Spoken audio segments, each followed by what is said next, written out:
Man, that thing is bright. It's almost as good as the LED indicator. There we go. Nice. Nice. Yay.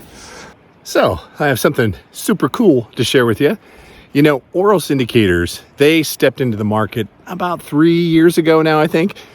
One of the best innovations in indicators since, I don't know when, since the bobber, right? Since the bobber.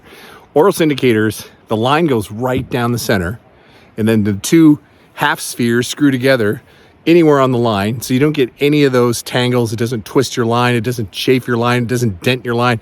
I mean, they really are a pretty cool indicator. Well, they have come out now with a fluorescent color, which I love. Really pops. It's kind of a chartreuse, a fluorescent chartreuse.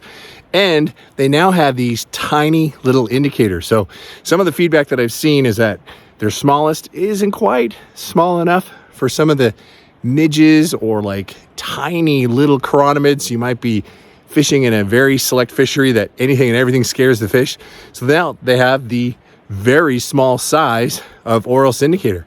And they were kind enough to send me a box, and can't wait to use them. Right now we're fishing a lake it's too small for this particular fishery, but I'm sure I'll be at a spot to where I'll try these things out in the short term. So if you're looking for an ultra small indicator, check out OROS. They're also kind of marshmallow shaped. That just makes it a little easier to handle when you're unscrewing and screwing them together because they are so tiny. So good on you, OROS, and thank you so much for sending those along. And all right, till the next time, fish on.